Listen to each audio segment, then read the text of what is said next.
और इस बीच लखनऊ से एक बड़ी खबर हम आपको बता रहे हैं, जहां पर बीएसपी की राष्ट्रीय स्तर की अहम बैठक आयोजित की गई। बीएसपी चीफ पूर्व सीएम मायावती ने ली बैठक। लोकसभा चुनाव में हार की समीक्षा की गई बैठक में। साथ ही आकाश आनंद को फिर मिली बड़ी जिम्मेदारी। आकाश को मिला राष्ट्रीय कोऑर्डिनेटर की जिम्मेदारी दी गई है। देश भर से प्रदेश अध्यक्ष, प्रदेश प्रभारी इस बैठक में मौजूद रहे। आकाश देश के सभी राज्यों में काम करेंगे। यूपी में भी आकाश की सक्रिय भूमिका रहेगी। बड़ी खबर इस वक्त आपको बता रहे लखनऊ से, जहां बीएसपी के राष्ट्रीय स्तर की अहम बैठक आयोजित की गई है। बीएसपी चीफ पूर्व सीएम मायावती ने यह बैठक ली है। साथ ही लोकसभा चुनाव में हार की समीक्षा की गई है बैठक में। और आकाश आनंद को फिर मिली है बड़ी जिम्मेदारी। आकाश को मिली राष्ट्रीय कोऑर्डिनेटर की जिम्मेदारी। देश भर से प्रदेश अध्यक्ष, प्रदेश प्रभारी इस बैठक में शामिल रहे। आकाश देश के सभी राज्यों में काम करेंगे। यूपी में भी आकाश की सक्रिय मुख्य भूमिका रहने वाली है। बड़ी खबर इस वक्त आपको लखनऊ से बता रहे हैं।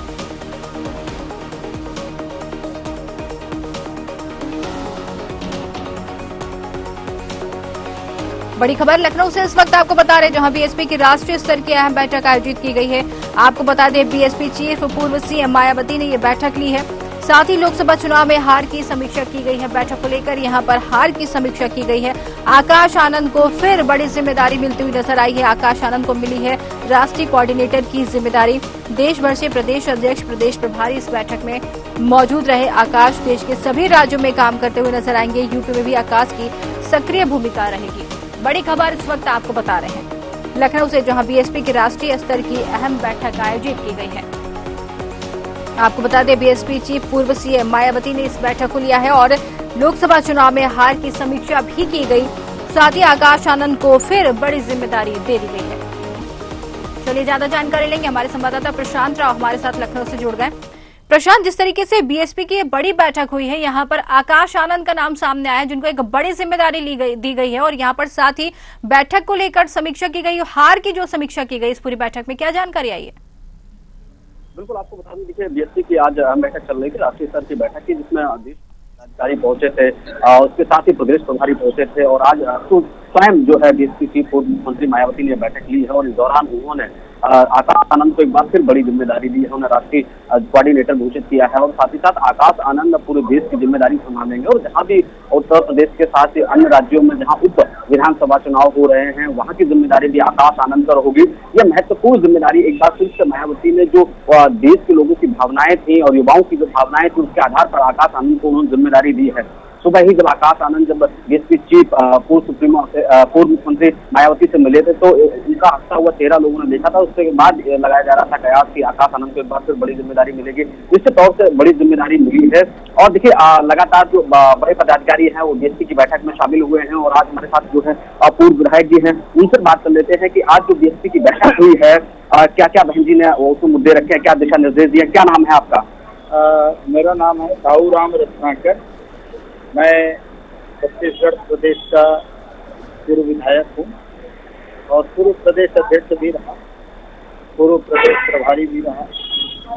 फिलहाल आज के मीटिंग में माननीय बहन जी ने पिछले अभी लोकसभा चुनाव में परिणाम आया है, उस परिणाम को लेकर के जो आम जनमानस में या आम कार्यकर्ताओं में जो कारण बताया गया कि भाई संविधान के नाम से लोग जो है बचाने के लिए इंडिया गठबंधन को वोट दे दिए, और इस तरह से जो कारण जो लोगों ने बताया, तो उसके ऊपर बहुत ही बारीकी से बहन जी ने समझाने का काम किया कि इस देश के अंदर में संविधान तो लागू हुआ 1950 से, और इस देश में आज़ादी के बाद अगर सबसे पहली सरकार बनी तो कांग्रेस की सरकार बनी। और लगातार कांग्रेस 50 साल इस मुल्क में राज किया, लेकिन संविधान के जो प्रियम्बल है या संविधान के जितने भी जो मूल भावना है या जो संविधान में जो बातें कही गई है, उन बातों का सही क्रियान्वयन अगर चाहती तो कांग्रेस आज़ादी के 50 वर्षों में जब इसकी सरकार थी तो वो कर सकती थी, लेकिन कांग्रेस ने वो काम नहीं किया। और आज कांग्रेस जो है संविधान की रक्षा की बात करने लगी है। तो कुल मिला करके इस देश के अंदर में संविधान का अवमानना या अवपालना अगर किसी ने किया है तो कांग्रेस पार्टी ने किया है।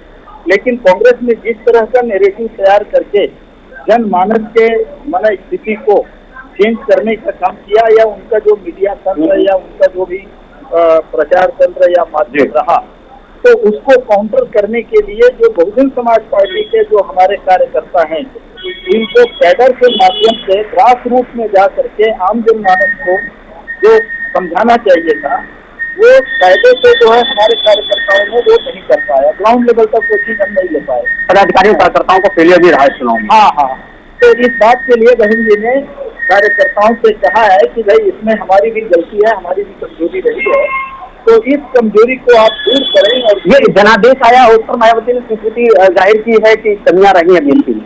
हाँ, नहीं, कमियां हमारी रही है, इस बात को भी बहन जी ने जो है स्पष्ट शब्दों में कहा है कि हमारे कार्यकर्ताओं में कुछ कमियां रही है, जो कैडर के आधार पर ग्रास रूट में जा करके लोगों को जो ट्रेंड करना चाहिए था।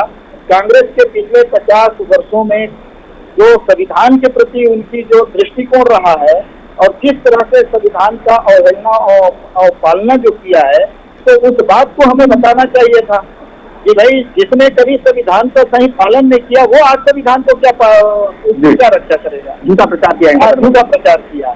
तो इस तरह से जो है जो कमियां आई हैं, उन सारी कमियों के ऊपर में विशेष रूप से बातचीत हुई है।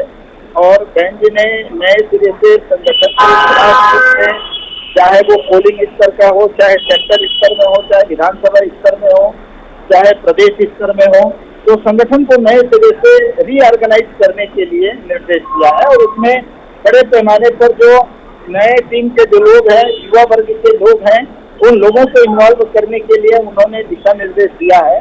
और अभी जैसे आकाश आनंद जी के बारे में जो बात, आकाश आनंद जी के लिए जिस तरीके से युवाओं में जोश आया था 2024 लोकसभा चुनाव में, तो मायावती उन्होंने कह दिया था अविश्वास है, उन्होंने दोनों पद से हटा दिया था। क्या कहेंगे अभी उन बातों के ऊपर में बहन जी ने जो है ये निर्णय लिया कि वे उनको पुनः फिर से जो है दोनों पदों में जो है पुनः बहाल करते हुए उनको पूरा जिम्मेवारी फिर से दिया गया है। और मैं जहाँ तक समझता हूँ इस बात का पूरे देश के जितने भी कार्यकर्ता आए थे, वो सारे पदाधिकारी कार्यकर्ता लोगों ने स्वागत किया है। और नया उत्साह के साथ अभी संगठन फिर से रीस्टैंड होगा। और इसके लिए सारे कार्यकर्ता लोगों ने एक प्रकार से बहन जी के सामने तालियों की गड़गड़ाहट से अपनी प्रतिबद्धता जो है जाहिर किया है। और हमें पूरा भरोसा है कि आने वाले समय में बहुजन समाज पार्टी फिर से पूरी शक्ति के साथ उठ करके खड़ी होगी। बिल्कुल लगता है आपको कि एक बार फिर से बहुजन युवाओं में चेतना भरने का काम करेंगे वो? हाँ, बिल्कुल हमें भरोसा है।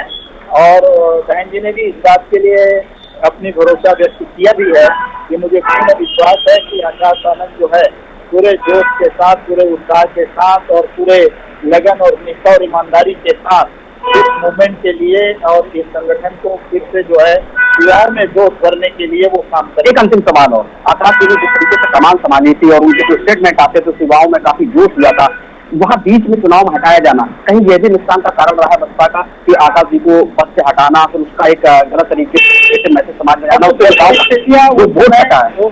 इलेक्शन के दौर में जो परिस्थितियाँ थी, उन परिस्थितियों के आधार पर बहन जी ने जो निर्णय लिया, लेकिन कुल मिला करके जो है बहन जी ने पुनः जो है फिर से रीस्टैंड कर दिया। बिल्कुल, ये थे हमारे साथ छत्तीसगढ़ के पूर्व प्रदेश अध्यक्ष के साथ प्रभारी, जिन्होंने ये जानकारी दी है कि जिस तरीके से आज आकाश आनंद को यहाँ अहम जिम्मेदारी दी गई है, उससे अब बहुजन समाज पार्टी नया अपना स्तर तैयार करेगी, चाहे तो वो राज्य का हो, इसके साथ ही जिले का हो, विधानसभा स्तर का हो या फिर सेक्टर स्तर का हो। ये तमाम जो जानकारियां हैं वो आज दी गई हैं। और इसके साथ ही पदों से भी लोगों को नवाजा जाएगा। हमारे साथ वरिष्ठ पत्रकार सैयद कासिम साहब है। सर, आज आप लंबे समय से बीएसपी को कवर कर रहे हैं। आकाश आनंद को जिस तरीके से बैकफुट पे लाया गया था, उससे बीएसपी को नुकसान हुआ, आज उसकी समीक्षा बैठक हुई है, क्या देखते हैं नई जिम्मेदारी के बाद? क्या बीएसपी संभलेगी कि मायावती उसी धरने पर चलती रहेंगे, वन मैन आर्मी शो करती रहेंगे? वन मैन आर्मी आज नहीं नजर आ रही। आकाश आनंद को समीक्षा का भी अधिकार मिला, तो अब होता ये था कि आकाश आनंद सफाई करते थे, टिकट कोऑर्डिनेटर बात है। अब आकाश आनंद के पास जो समीक्षा का अधिकार होगा तो आकाश आनंद टिकट से सकता है। ऐसे टिकट और पदाधिकारियों को बनाना बिगाड़ना, जब ये अधिकार आकाश आनंद के पास होगा तो बहुजन समाज पार्टी में आप बड़े बदलाव देखेंगे। सर, एक चीज और मैं आपसे जानना चाहूंगा कि जिस तरीके से अभी चल रहा था कि आकाश आनंद को जिम्मेदारी लेने के बाद हटाया गया, फिर जिम्मेदारी दी गई है, तो क्या उतनी स्वतंत्रता मिलेगी कि उतनी बंदिशों में बहुजन समाज पार्टी काम करेगी? हालांकि आज जिस तरीके से बीएसपी सुप्रीमो ने यह स्वीकार किया कि कुछ कमियां रही, इस वजह से चुनाव हारे देश में लोकसभा की सदस्यता शून्य हो गई है। ठीक है, ऐसा है कि आकाश आनंद के ऊपर बंदिशें नहीं होंगी, ये आज शुरुआत से ही संदेश मिला और दूसरा से उन्होंने बाद में आकाश आनंद को पूरे देश की जिम्मेदारी देने के साथ ज्यादा समय उत्तर प्रदेश में देने की बात की। एक इस बात की है कि आकाश आनंद दौरा करेंगे, उनको ये फ्री है। आकाश आनंद जो है वो शिक्षकों में भी उनकी भूमिका होगी। पदाधिकारियों को समीक्षा का अधिकार मिलना प्रशांत भाई की एक बड़ा अधिकार है।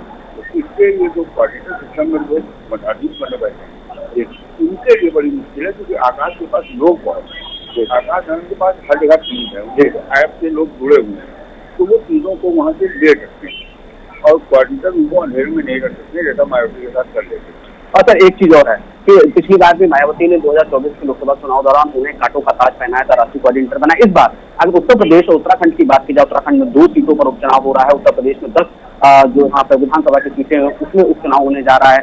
इस दौरान नई जिम्मेदारी देना कि आकाश आनंद के ऊपर कांटों का ताज है, इसमें कितने सफल हो सकते हैं? क्योंकि अभी लोकसभा चुनाव में नगीना जैसी अन्य सीटों पर बहुजन समाज पार्टी की जमानत जब्त हो गई थी। क्योंकि नगीना को मैं कभी आधार नहीं मानता था, गांधी मैं अकेला पत्रकार हूँ, क्योंकि नगीना में 60% मुसलमान है, 21% देवता, और मुसलमानों का रुख एक तरफा हिंदुस्तान देता था। 21% हिंदुस्तान में 4%, इसमें आकाश में सपा का बिका, बसपा का बिका, भाजपा का बिका और चंडीगढ़ का।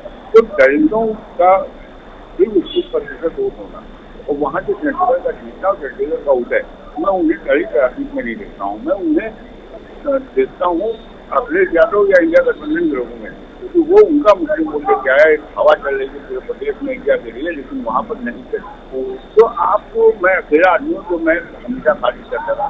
मैं मानता हूँ कि आकाश आनंद के घर से काटोबार तो है, लेकिन आकाश में कैपेबिलिटी है, आकाश में कैलिबर है। मैंने खड़ी से आकाश को देखा है, आकाश के अंदर करने का जज्बा है और वो कर सकते हैं।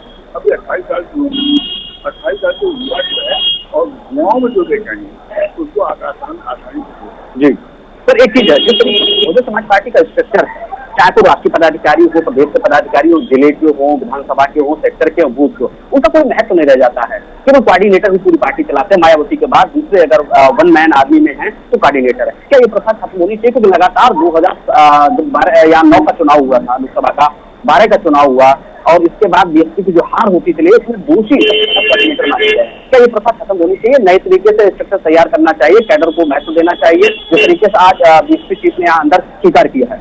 देखिए, ऐसा है कि मैं बीएसपी को जानता हूँ, मुझे क्या मिलती है कोऑर्डिनेटर की, मैं गलती नहीं करूँगी। कोऑर्डिनेटर को जो जिम्मेदारी दी जाती थी, एक ही जिम्मेदारी मेंटेनेंस और किताब, तो उसे पूरी करने में वो लगे रहते थे, कुछ बचा। तो ये जिम्मेदारी ऊपर से उनको दी जाती है। अगर मेंटेनेंस और किताब का बोझ कम हो जाएगा तो कोऑर्डिनेटर भी अपनी काम किया। चलिए ठीक है, बहुत बहुत धन्यवाद प्रशांत, ये बातचीत करने के लिए और तमाम जानकारी हम तक पहुंचाने के लिए आपका बहुत बहुत धन्यवाद प्रशांत।